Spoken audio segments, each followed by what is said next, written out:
Unique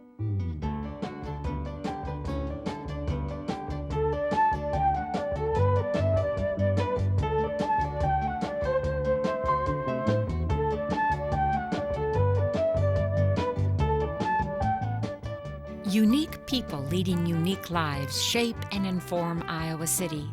This community is enhanced by these women and men who live in our midst, working, teaching, creating. Welcome to a series of conversations with people who have stories to tell. Join my guests and me, Ellen Buchanan, in a series of interviews called One of a Kind.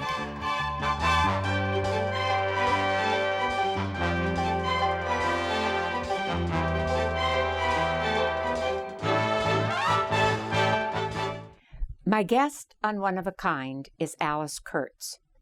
She was a fifth grade social studies teacher who spent 31 years teaching in the Iowa City Community Schools, retiring in 2011. Her career encompassed teaching in the extended learning program for 9 years at Twain and Hoover Elementary, fifth grade at Roosevelt for 2 years, and Irving Weber Elementary for 17 years. Besides her teaching, Alice Kurtz has written curriculum and other programs for the Hoover Presidential Library that have been published on the Hoover educational website. Parents, students, colleagues all agree that Alice Kurtz was and is a remarkable and inspirational teacher. Both locally and statewide, she's won recognition for integrating disciplines of history, science, math, reading, and community skills in her program called Symbols of Change, which emphasized local history. Architecture was an important part of her lessons as her students learned and researched about the economic and cultural influences on society. Her numerous awards include the 1996 Irving B. Weber Award from the Johnson County Historical Society. In 2007, the Iowa Star Teacher Award, which is generated solely by former students and parents, and the 2010 Margaret Novish Award from the Johnson County Friends of Historic Preservation. Alice and her husband Shelley raised 2 daughters in Iowa City, Emily and Andrea. Welcome to One of a Kind. Thank you. Your story, I know, begins in 1946 in New York City, where you were born. Tell me a bit about your first family, your parents and grandparents, and their influence on you. I guess one of the biggest influences in my life was my grandmother, because both my parents, my dad and mom, traveled quite a bit. And so I spent a lot of quality time with my grandmother in New York. And one of our favorite things to do was go to museums. So I wound up at the Museum of Natural History as a very young child. And I just fell in love with dioramas and historical figures and people. And my grandmother encouraged that so much. So your parents, you said, travel. What were they? My dad was a manufacturer, and he imported ladies and children's ready-to-wear clothing. And so he traveled over the United States. And my mom was a buyer. And then eventually my mom became a teacher.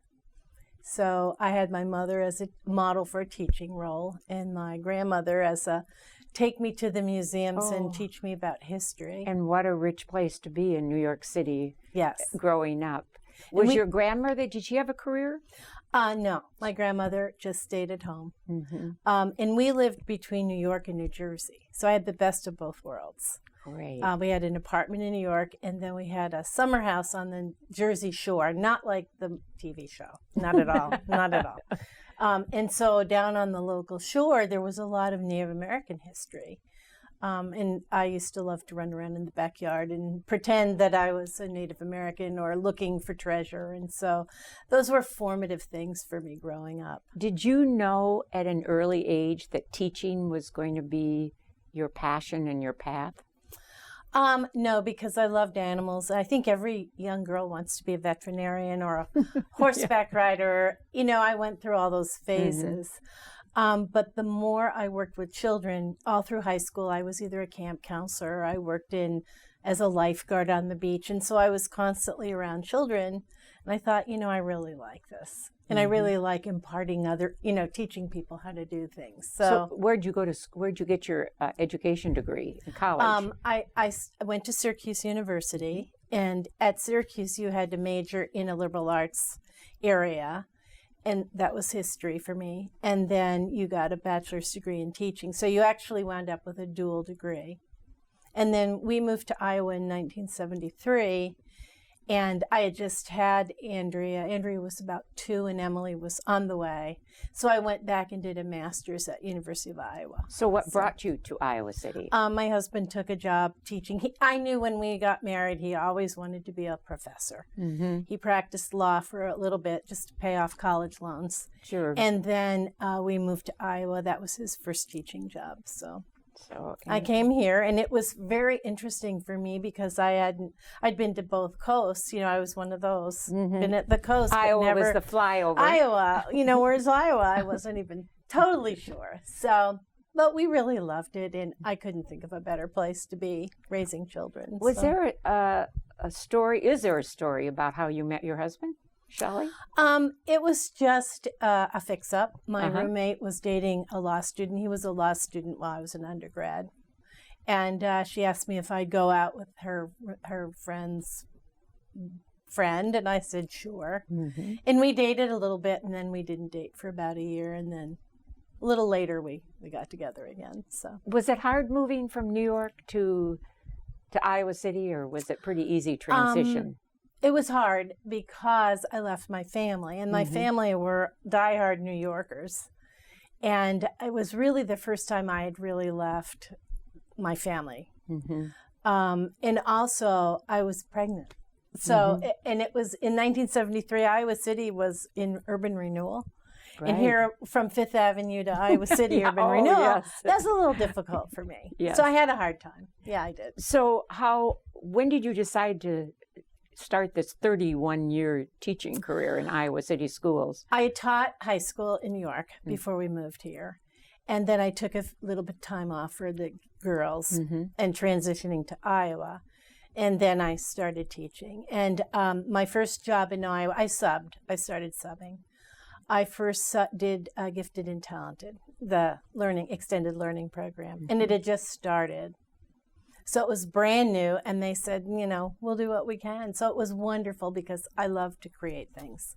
So it gave me an opportunity to create curriculum and try out different things. And I guess that's always been my teaching mode, is jump first and ask later. So, I was always willing to go try something new or exciting and see how it worked out. How did you inspire these? So you ended up teaching 5th grade for the longest period of your career. Actually, at Weber, it's combined. It's multi-age, so it was 5 and 6. 5 and 6. How did you get kids at that age interested in local history? What was your trick or your skill? Well, I think for me, I like to use every modality there is. So art, music, make it connected to you personally. And so whenever we did a history project, because history can be very abstract for students, if we could build something or make something or create something, it always gave everybody a fair playing field. Mm-hmm. And so I always thought of a project that came out with an end. So this whole Iowa history thing started with, I had them adopt a corner. And I said, this is your corner. This is really yours. Adopt a corner of Iowa City. And in the early years when I didn't have, 30 or so in a class, we would go to the State Historical Society and actually do the research on the corner. We'd research it back in time.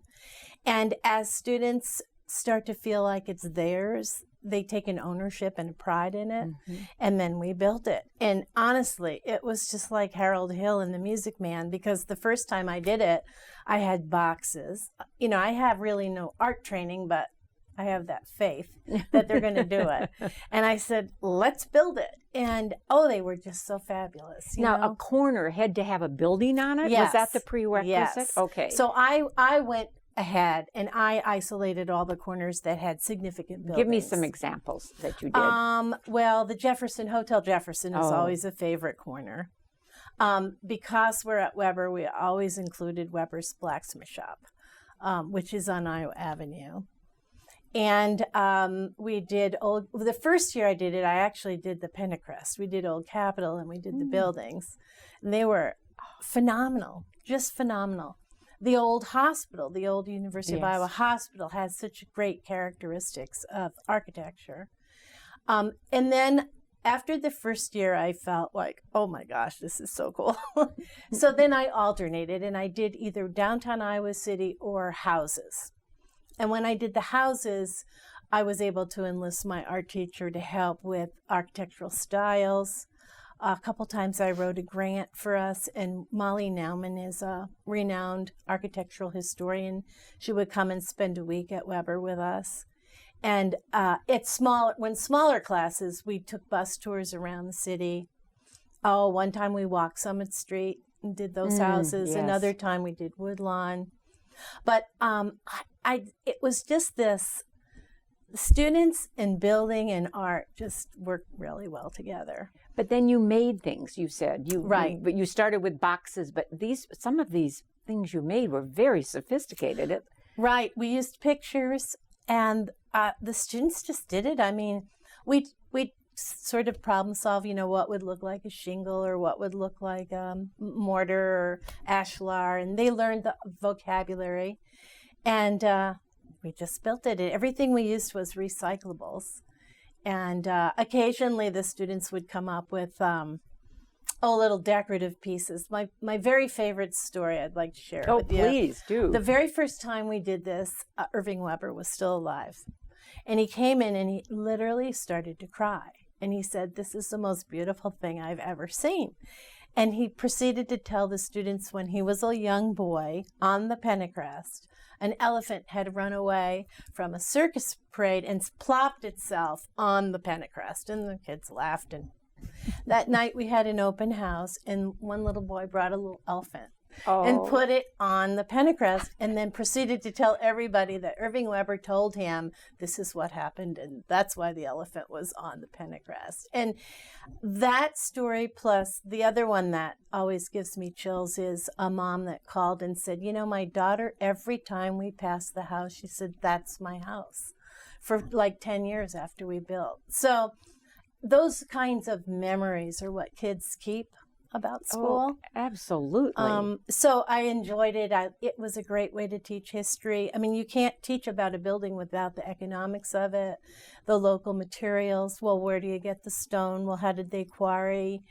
So questions arise because of what you're doing, which teaches history somewhat incidentally, but it's very personal then to the students. Did any one of your students ever do the old Carnegie? Yes, we've done the old Carnegie. We've pretty much covered the town because I'd been doing it ever since I went to Weber. And we did it every other year because the curriculum was every other year.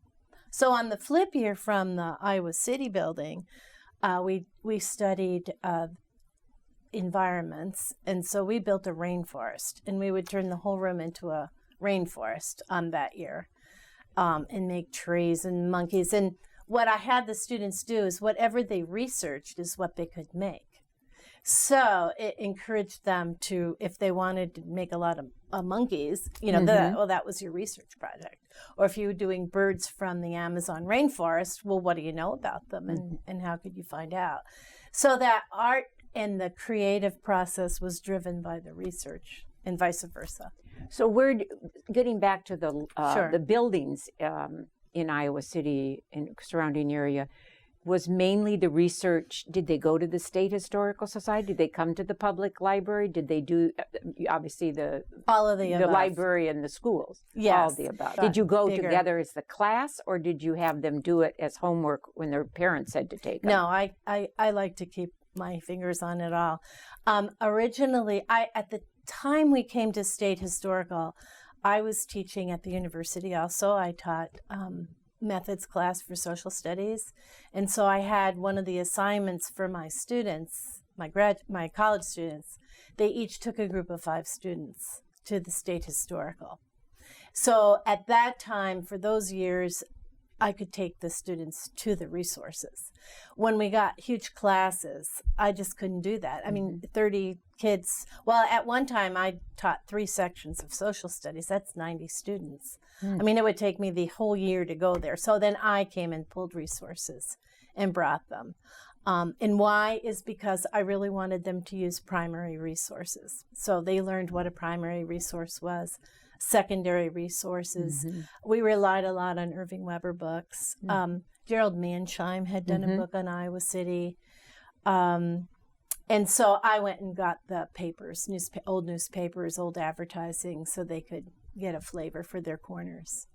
And then when we had bus money and grant money, we would actually go to the sites.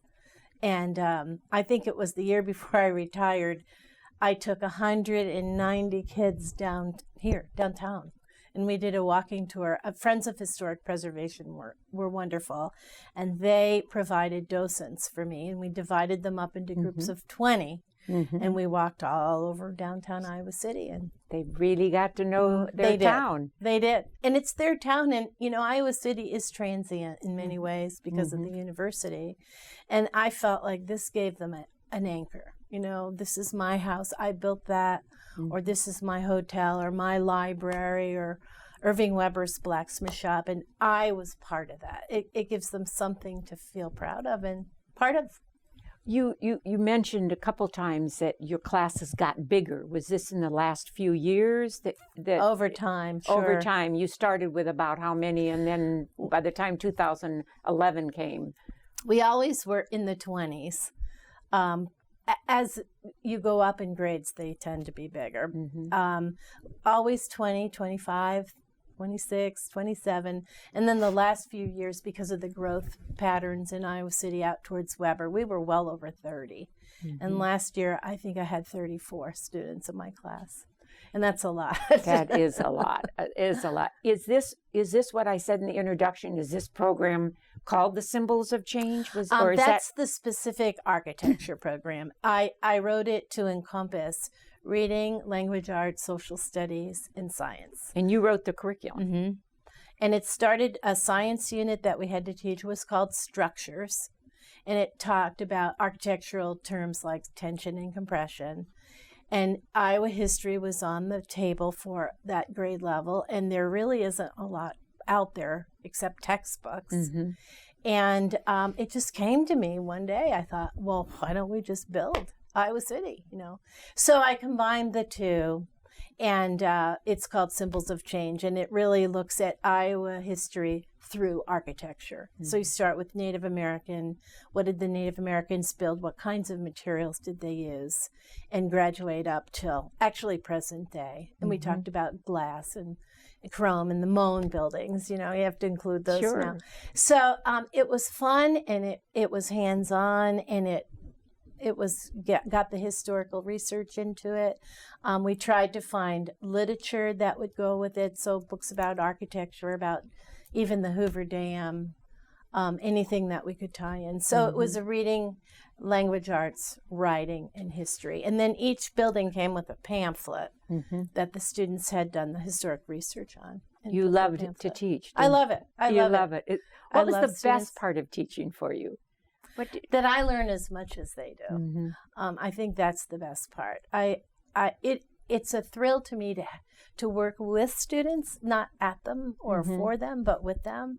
I think they teach you as much as you can possibly teach them. That, I don't know, I guess people always tell me it took my faith just to give them boxes and say, build the building. We really didn't have any direction. It was up to them. And we problem solved. It was great to see 4 or 5 students working together, really intent on getting that building done, and we built them in a week. And so what happened? What happened at the end of the school year? Who gets to take the buildings home? Well, at first we had to dump them. Oh, okay. Then when Irving Weber days evolved, the library was gracious enough to take them down here. Mm-hmm. And then because I work at the Hoover Library a couple times, I sent them out to the lobby at the Hoover Library. But if you have 5 students, you can't give anybody the building. Right. And Jim Hayes every year would ask me for his house, the Grantwood house. I'd say, I don't think so. So everybody wanted them, but they were really just masking tape and glue. Sure. So by the end of the summer, they needed to be recycled again. I see. So I was reading in the research about you that besides teaching, that you were a wonderful resource to other teachers, other teachers would come to you and ask your advice about history and because that's your field. In fact, one of your colleagues said her mantra was, go ask Alice. It was like the walking Google. Anyway, so that was important to you to mentor and help other teachers. Yeah, I think that's part of teaching is, reaching out to everybody. And I love history. I always have. I always read history. Grandma. Thank you, grandmother. I know. That's why I mentioned my grandmother, because she was a reader. And my grandmother, for her age, she was a nonfiction reader. And she would have a book lying there and say, this is so good. This is about, the Kenneth Roberts readers. I don't know how old everybody is, but the old Northwest Passage books is what she started me reading.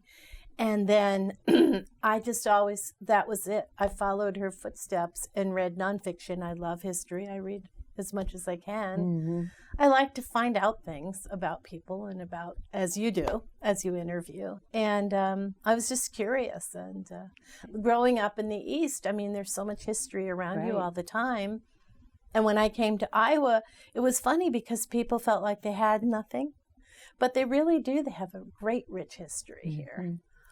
So I felt like that was my calling to help the students. And you also, speaking of history, you are writing curriculum for the Hoover Presidential Library, and it's on the website. Tell me about this connection and how you got started in that. And there was something that happened with Lou, lecture on Lou. Yeah. Henry Hoover. When I first moved here, the Presidential Library was right there. That's like a great resource. And I went out there and I said, what do you have on Lou Henry Hoover? And they said, nothing. For students. They said, we don't really have anything for students. I said, well, how can you be here and not have anything for students? So jokingly, Richard Norton Smith was who it was, said, well, just do something. I said, I am going to. So I wrote a curriculum guide for them about Lou Henry Hoover. And it was, I typically like to integrate all the subjects together. Well, he loved it. And they published it. And then they asked me if I would speak on a program about Lou Hoover, because I had just spent the summer doing all the research. And I couldn't believe I said, sure, I'd do it, never thinking anything about it. And here was myself, this teacher, Hugh Sidey, and Mrs. Hoover, the granddaughter.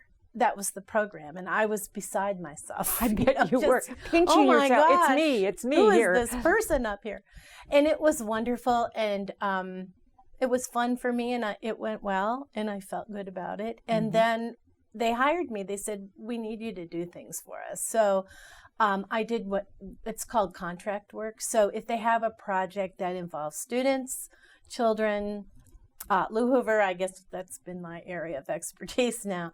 I work on it for them. And you're still doing it now? I am still doing it. I just did a summer program for the Girl Scouts, which it's going to be how to read historic photographs. They're going to work on historic photographs, and then they're going to become photo essayists.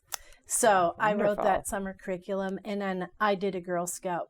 I did 6 speeches for them on Lou Hoover and the Girl Scouts this year. And then I will do things for the website. I did something on service learning because that was Hoover's gift to the world, I think. I've done some things on the commerce, his years in commerce. And so if they need me to do, I just do the curriculum. I tend to be for the children's, specialty. Can I ask you, when do you sleep? I sleep.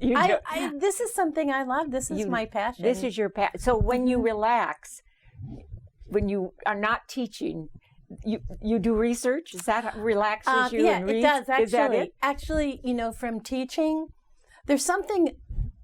It's very hard to explain, but when you touch primary source material and you find out something about a person that nobody else knew, it's just an excitement. There's an excitement to it, and that was my relaxation. I really do like doing it. It's not work for me. It's something I truly enjoy. So it's both your vocation and your avocation. True. And then there's times when I just need to be away from it all. With your dogs, your beloved dogs, right? I love Scotties. Scotty dogs are my thing. The two things I like are to be with the dogs or just be out in the mountains fishing. Hiking? I like to fish and hike. It's sort of my commune. That's the time you can regroup and see where you are in life. So. Well, I always ask my guests who or what has made your influence on them, and you've already mentioned your grandmother, but can you give us her name? Oh, her name was Betty Kaufman. Betty Kaufman. And the other person I really need to say something about is my husband, because I guess my generation of women, we felt first that we could just be teachers or nurses, and I didn't have a lot of confidence in myself. And I think Shelley was a person that said, you can do this, you can do this. He just constantly encouraged me to take risks. And so really he also helped me do what I could do and just become that person that would jump feet first into things. Which you have. So, yeah, I have. So. And you have two daughters. You raised I do. Emily and Andrea. Where has life taken them? Emily is a science professor at Luther College in Decorah, and she has two little girls. And she runs the outdoor education for Luther. And so she followed my path. And Andrea, my older daughter, is an attorney, and she lives in Winston-Salem, North Carolina. And currently she directs United Way for Winston-Salem. And you have grandchildren? I have 3 granddaughters. So 3 granddaughters. Girls everywhere. Yes. Shelley is surrounded. He is. We have 1 male dog. One male dog. Yeah. Okay. That helps him a lot. Well, now that you're retired, you're still working at Hoover. I am. Do you have any plans? I mean, I know lifelong learning is your path, totally. But what do you want to do? I still want to keep researching. I still want to toot the horn for Iowa City and Iowa's history. I mean, I think it's fabulous. I volunteer quite a bit at State Historical Society, and eventually we'll do some traveling.